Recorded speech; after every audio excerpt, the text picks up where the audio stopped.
संख्याओं के क्यूब का ये एक फॉर्मेट आपके इन सभी बड़े बड़े क्वेश्चनों को हल करने में काम आएगा। इन सभी क्वेश्चनों को, जैसे इस टाइप का क्वेश्चन हो या इस टाइप से गोले वाला क्वेश्चन हो या इस टाइप से गन वाला क्वेश्चन हो, इन सभी में हल करने के लिए संख्याओं का ये गनों वाला फॉर्मेट आपके बहुत काम आएगा। इसको ध्यान से देखते हैं एक बार। सबसे पहले देखो इसको, 3 का क्यूब प्लस 4 का क्यूब प्लस 5 का क्यूब बराबर होता है 6 का क्यूब। ये आपको याद रखना है। एक बार इसको देख भी लेते हैं। 3 का क्यूब कितना होता है? 3 का क्यूब होता है 27।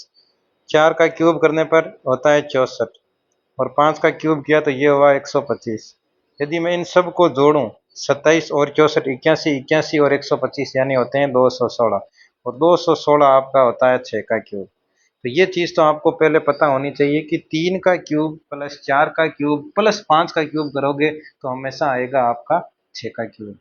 अब देखो, अब इसी फॉर्मेट से हम बहुत सारी चीज़ें बना सकते हैं। इन सभी संख्याओं को यदि आप किसी भी एक संख्या से गुणा करवाते हो तो भी ये रिजल्ट आपके वेरीफाई होगा, ये रिजल्ट संतुष्ट करेगा। जैसे यदि मैं इन सभी संख्याओं को 2 से गुणा कराता हूँ, जैसे 3 को 2 से गुणा कराया 6 का क्यूब, इस 4 को 2 से गुणा कराया 8 का क्यूब, और इस 5 को यदि मैंने 2 से गुणा कराया और 10 का क्यूब, तो इस बार आपका जो उत्तर आएगा वो आ जाएगा इस 6 को 2 से गुणा कराने पर, यानी 12 का क्यूब। यदि मैं इनको किसी एक संख्या किसी से भी गुणा करा लूँ, 1.5 से गुणा करा लूँ, जैसे मैंने 3 को 1.5 से गुणा करवा लिया तो ये आएगा 4.5 का क्यूब। इस 4 को गुणा करवाया 1.5 से तो 1.5 गुणा 4 होता है 6, 6 का क्यूब। इस 5 को मैंने 1.5 से गुणा कराया तो आया 7.5 का क्यूब। और तो आपका जो उत्तर आएगा वो इस 6 को 1.5 से गुणा करवाने पर आएगा, यानी 9 के क्यूब के बराबर। तो ये सारे रिजल्ट आप ऐसे निकाल सकते हो। इन सब रिजल्ट की मूल जड़ यही है। यहाँ से ये रिजल्ट स्टार्ट होगा जब 3 संख्याओं के घनों को जोड़ने पर चौथी संख्या का घन प्राप्त किया जाता है। अब देखो, इसकी मदद से हम आगे प्रश्न हल कैसे करते हैं। देखो, ये सबसे पहले इस प्रश्न को देखिए, ये बहुत सारा बड़ा वाला प्रश्न, इसको ध्यान से देखिए। सबसे पहले इसको एक जगह वेरीफाई करते हैं अपन। ये जब 333 का क्यूब है, इनको एक जगह रखो, प्लस 444 का क्यूब, ये इधर माइनस 555 का क्यूब है, इधर आते ही ये हो गया प्लस का 555 का क्यूब, बराबर आपको दे रखा है एक्स क्यूब और आपको एक्स को मान बताना है।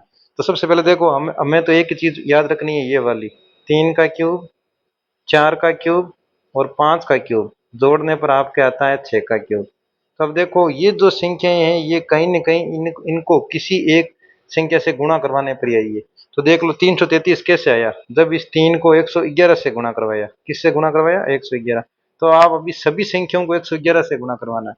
सभी संख्याओं को 111 से गुणा कराओगे तो ये आ गया 333 का क्यूब प्लस 444 का क्यूब। ये इस 5 को 111 से गुणा करवाने पर आया तो 555 का क्यूब। तो आपको जो आंसर आएगा वो इस 6 को 111 से गुणा करवाने पर आएगा, यानी 666 का क्यूब। तो यहाँ से आप बहुत आसानी से बता सकते हो आपके x का मान क्या आएगा, 666। इस रिजल्ट का उपयोग करके आप आगे बता सकते हो। अगला और प्रश्न देखिए, ये चाहे देखो, 3D में वो आकृतियां जिनके पास केवल एक ही विमा होती है, यानी गोला, गोले के पास केवल एक विमा यानी केवल त्रिज्या होती है, केवल त्रिज्या। और इसी प्रकार से घन भी आप देख सकते हो, घन के पास भी केवल एक विमा होती है यानी भुजा होती है। तो जब कभी भी आपका प्रश्न ऐसा आए, 3 छोटे गोलों को मिलाकर एक बड़ा गोला बनाया जाता है या फिर 3 छोटे घनों को मिलाकर एक बड़ा घन बनाया जाता है, तो गोले की त्रिज्या और घन की भुजा, इनको ज्ञात करने के लिए आप ये वाला रूल इस्तेमाल कर सकते हो। इसको देखिए,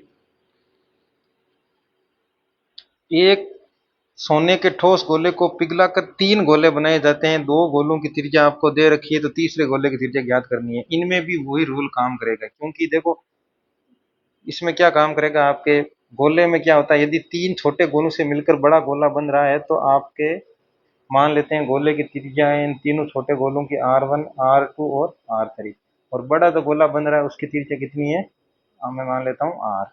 तो आपके इन तीनों छोटे गोलों का आयतन 4/3 पाई R1 क्यूब, 4/3 पाई R2 क्यूब और 4/3 पाई R क्यूब। इन तीनों जो भी छोटे गोले बन रहे हैं, इन सभी के आयतनों का आप योग करोगे तो आपके जो बड़ा गोला बनेगा उसका आयतन आएगा, यानी बड़े गोले की त्रिज्या है r, तो उसका आयतन आ जाएगा 4/3 पाई r क्यूब। हर जगह आपके 4/3 पाई कॉमन आ रहा है इधर, तो यहाँ से कॉमन लिया और फिर यहाँ से हमने काट लिया, तो हर जगह से काट दिया। पीछे बचा क्या, पीछे आपका बचा r1 का क्यूब प्लस r2 का क्यूब प्लस r3 का क्यूब और बराबर r क्यूब। अब यदि इस टाइप का रिजल्ट आपके आ रहा है तो आपको एक ही चीज याद रखनी है, वो वाली, ये है हमेशा 3 का क्यूब प्लस 4 का क्यूब प्लस 5 का क्यूब आपके 6 के क्यूब के बराबर होता है। यहाँ से आपको जो भी चीज पूछी हुई उसका आप मान निकाल सकते हो। जो भी बड़ा गोला है उसकी त्रिज्या होती है इस टाइप वाली, इधर जो लिखी है वो।